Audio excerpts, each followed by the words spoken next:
Hello and welcome to some more Star Citizen. Looking at the latest news, Alpha 3.7 is on the PTU, the Rsi Mantis has been spotted in game, roadmap updates are here, and highlights of the monthly reports for Star Citizen's Persistent Universe and Squadron 42 all on today's show. Star Citizen Alpha 3.7.0 is in its first wave of PTU, so Concierge subs and Evocati all have access to it. Alpha 3.7 looks to have a live build planned for the 10th of October, which is this Thursday coming up, which should also see the Mantis go on sale too, as well as potentially some anniversary celebrations happening at that date.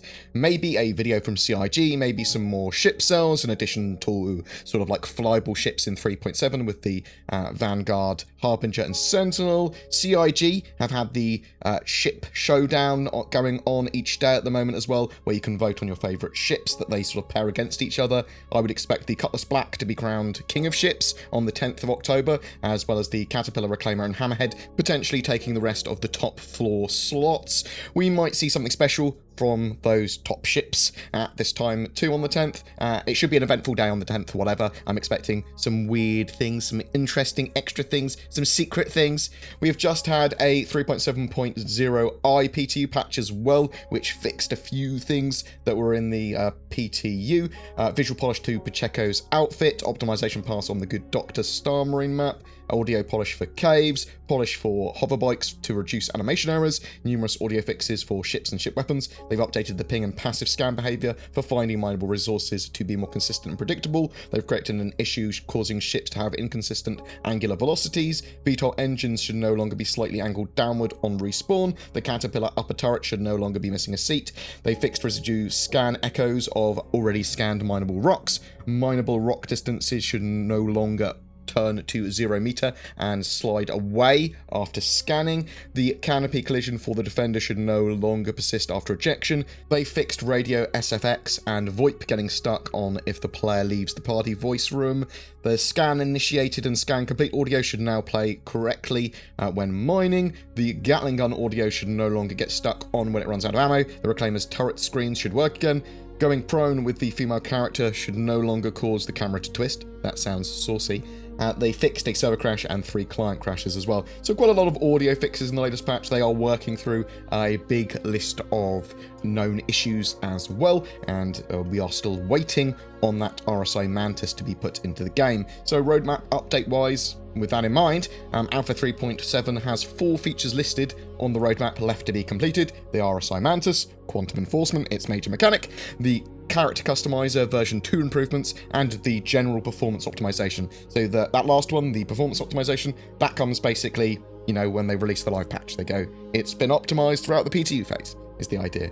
These are all in 3.7's PTU to some extent, at least already, I suppose. Interestingly, the Mantis is not in the current PTU patch, publicly anyway, but has been spotted being flown around by devs, I believe, and has made appearances in several community live streams, like Captain Richards last night. The ship appears to be flyable, at the very least, and the mechanics of it seem to be partially functional, so looking forward to that in 3.7 at some point, hopefully for the live build. For Alpha 3.8 for the end of the year, they've been focusing on getting locations done, so Microtech, new Babbage, there are new tasks being added to space station interiors as well for that patch. I'm expecting to see a new Babbage, Microtech, and potentially Urizen, the Crusader sort of gas giant, and the sort of landing zone there.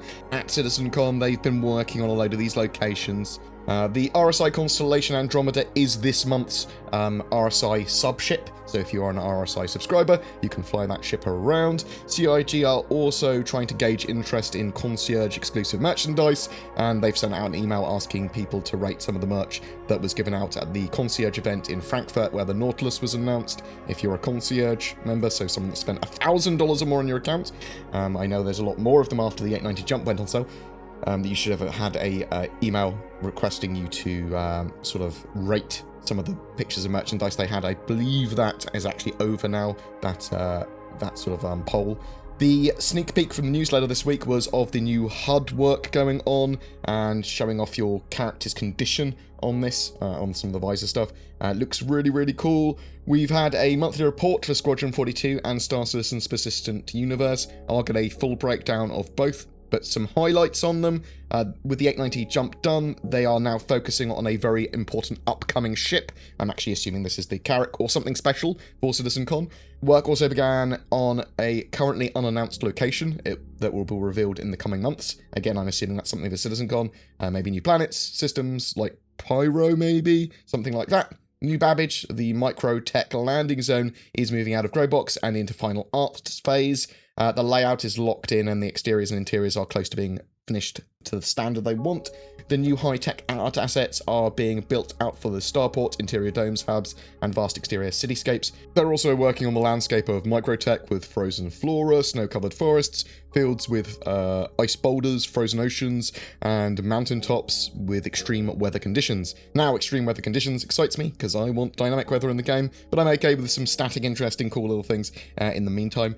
They've been prototyping several new missions, recovering a hijacked ship, solving puzzles in a new location, capturing points, and helping the criminal community. They also continued developing 3 important yet currently secret features. The next expansion of the law system was worked on, which involves paying fines, removing crime stats, and impounding ships. For FPS stuff, they've finalised unarmed and knife takedowns and reactions to being staggered and being punched. They currently are exploring how to show effects of that kind of type on players' bodies. They started adding temperature to the actor status systems, which is going to have characters' performance and health affected by how hot and cold an environment is. The humidity, the wind chill, that sort of stuff as well will be taken into account. There were lots of tasks completed towards partial and full persistence, as well as server object container streaming, including work towards an overhaul of all missions with that in mind.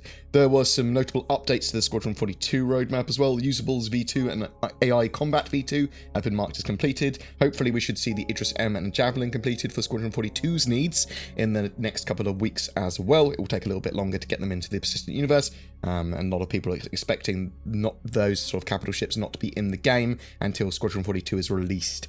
The character team recently spent time reassessing schedules and work to be completed for Squadron 42, and the team has a new strategy and schedule that focuses on closing out individual characters rather than working on one outfit at a time, and this has seen some outfits get pushed back by a quarter because of that. They are trying to finish off guarding and patrolling behaviours, and this has seen the walk and talk improvements moved back to Q4 2019 for Squadron 42's needs. Now, this is interesting because we still have Squadron 42 with a feature complete beta planned for Q3 2020. And I'm hoping that we see at CitizenCon a release date for Squadron 42, Episode 1 potentially, something like that.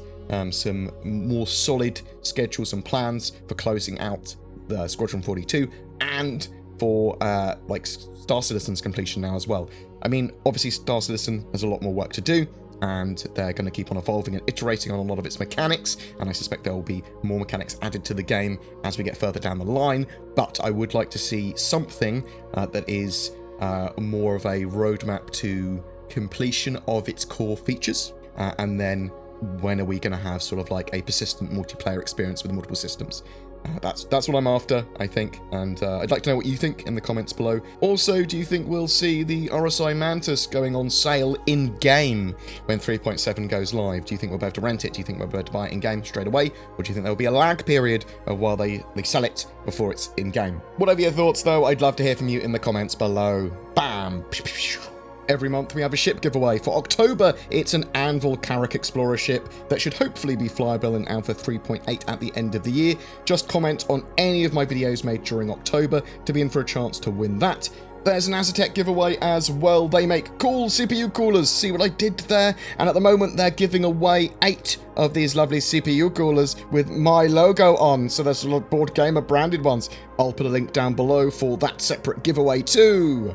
I am also shilling for NordVPN and Shadow gaming PCs, so use the code BoredGamer for discounts there. NordVPN In a world of censorship and privacy issues, VPNs allow you to browse the net and play games in more safety. NordVPN has many benefits over free VPNs, and that's why I shill for it.